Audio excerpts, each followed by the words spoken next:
Hey there, Richard from No Pants Profits, coming to you from Luxor.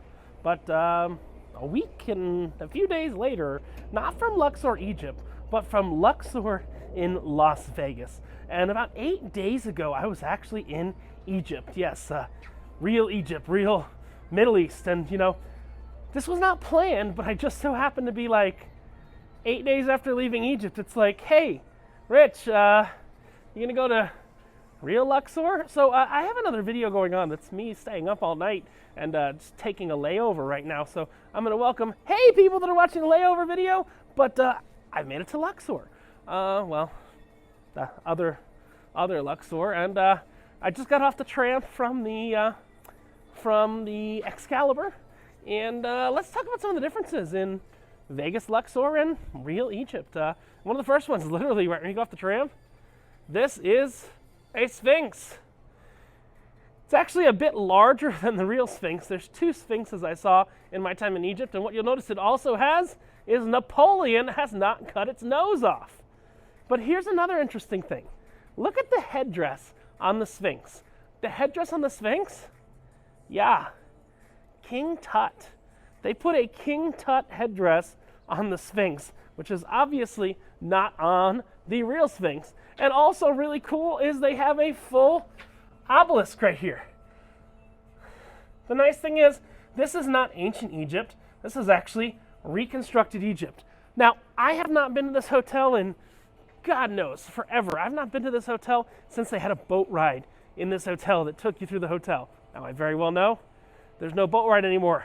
There used to be a whole adventure and an elevator and everything like that. But what I want to do is I want to kind of walk through this, give you my thoughts, just having been in Egypt like a week ago.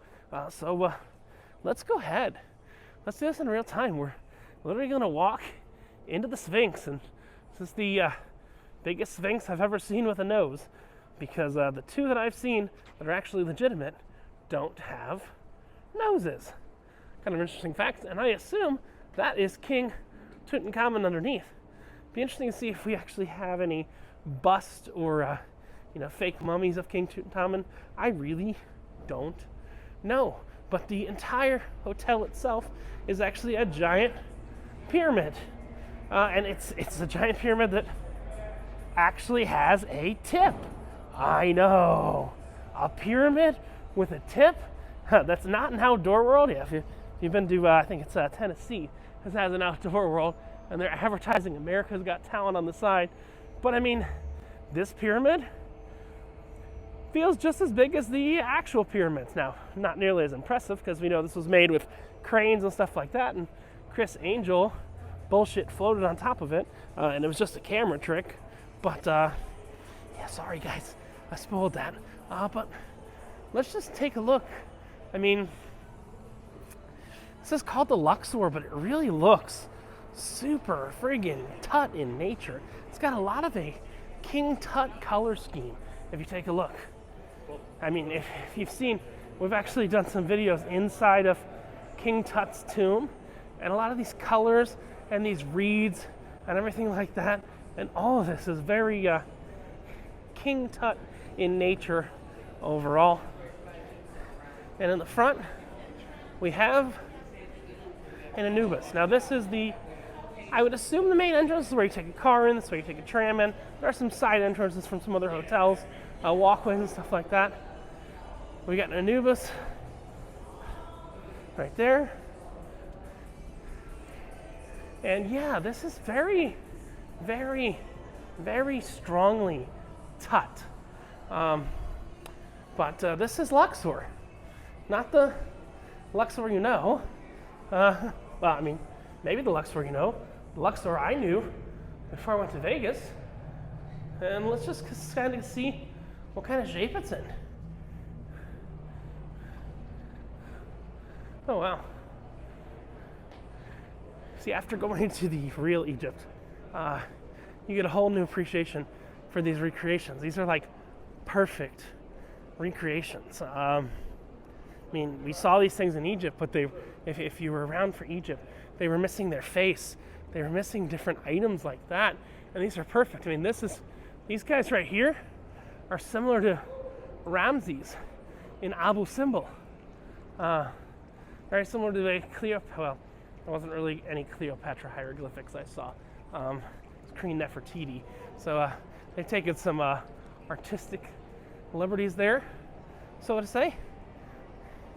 Then we got different hieroglyphics right there on the wall. I don't want to take a camera into the casino, so I'm going to kind of skirt around the casino and see what we see. Very kind of, here's what's weird. This hotel actually feels more Egyptian than any hotel I've seen in Egypt. Now, again, they don't have the boat ride that I remember as a kid.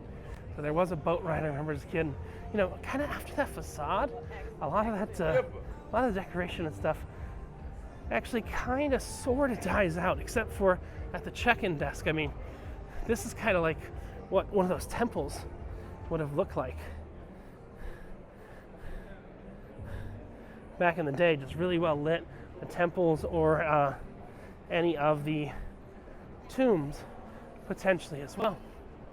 Now, again, I remember there being a significant amount, actually, let's go up. I remember there being a significant amount more Egypt stuff, and I think that's because it's upstairs. They've got a Titanic exhibit. They've got an exhibit on King Tut. Now, obviously, it'd be interesting to see what the exhibit they have on King Tut is. And if you can take photos in there, because I went to the actual King Tut exhibits. They have the historical King Tut's tomb, the experience. If I can take photos and videos in there, I kind of have to do it. Which is just kind of really unique and interesting thing. So we're going up. It's all still decorated for Cinco de Mayo because it's Nueve de Mayo. This is like a Mexican bar. A box office. Another Mexican bar. And this is a step pyramid. Kind of looks a little Mexican, but it looks kind of like the first pyramids we saw when we saw the step pyramids in Egypt. You've got Bodies Exposition.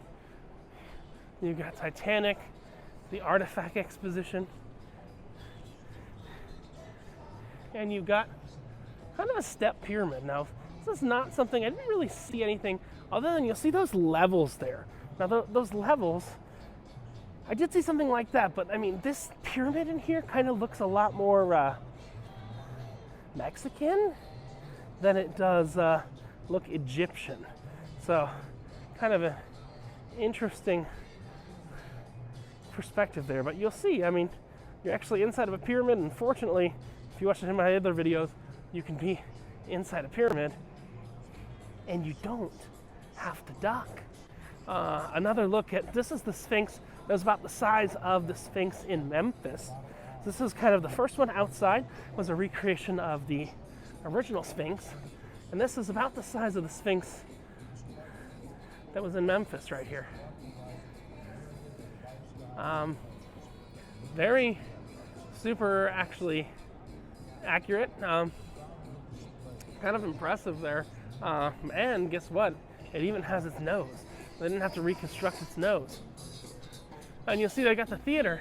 And the theater looks kind of like the city of Cairo, which is kind of cool.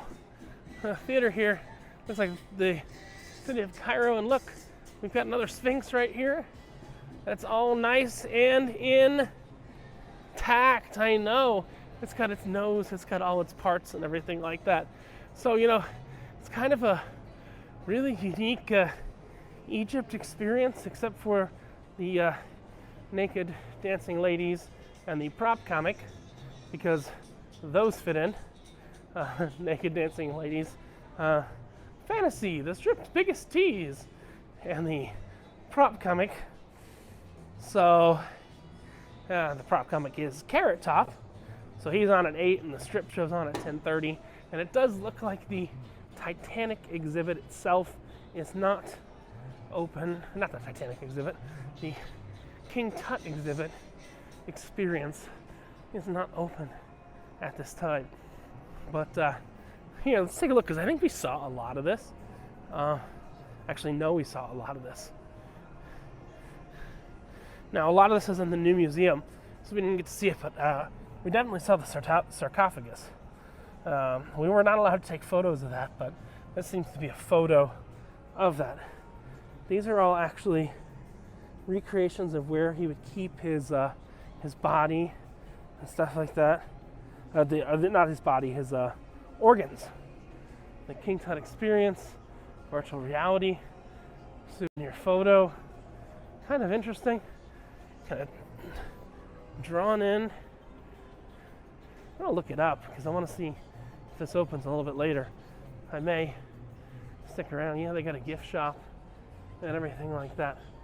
No idea how much it actually runs, but you know, if you can see all the parts of the Tut's experience in one place, even though it's not the real thing. Because remember, we had to go to the museum to see Tut's mask, and we had to go to his tomb to see the mummy. So in Vegas, they can hold it all in one place. It's air conditioned, and it's also in a much better condition, like this obelisk that's right in the middle, which is in a nearly perfect condition, and it doesn't have a tip. So much like the unfinished obelisk, it is unfinished. But I mean, compared to the real Egypt, I'm actually really kind of sort of impressed with what they did here in Luxor. Yes, I know it used to be a lot bigger and a lot of stuff like that, and this theater is also really impressive because it literally looks like the streets of Cairo with their unfinished buildings. You don't have to pay taxes on it, and it's all in one giant pyramid. So I have to say, kind of impressed with the pyramid scheme that is the Luxor in Las Vegas instead of the Luxor in Egypt, because it's in better condition. Yeah, don't come after me. I know it's fake or recreated or whatever word you want to use for it, but it is in better condition, and there's no arguing that. And it's also almost 10 o'clock. It's 9:44, and it's not over 100 degrees outside, so that is a benefit as well. So coming to you from Luxor, Las Vegas, this is Richard from No Pants Profits, reminding you that when you wear no pants, you only got one thing left to lose. I think we all know what that is. I mean, in Luxor, Vegas, it is your shirt. Got any questions, leave them in the comments below, but I'm impressed after being in real Vegas with what they've done here. Not in sorry. After being in real Egypt, sorry. I am in real Vegas now, of what they've done here at the Luxor, other than that one kind of weird, kind of looks like a Mexican pyramid, because I did not see anything like that in Egypt. But I really just wish that all the rides and stuff like that still existed here, that they did when I was a kid, because that would be a really cool thing to revisit.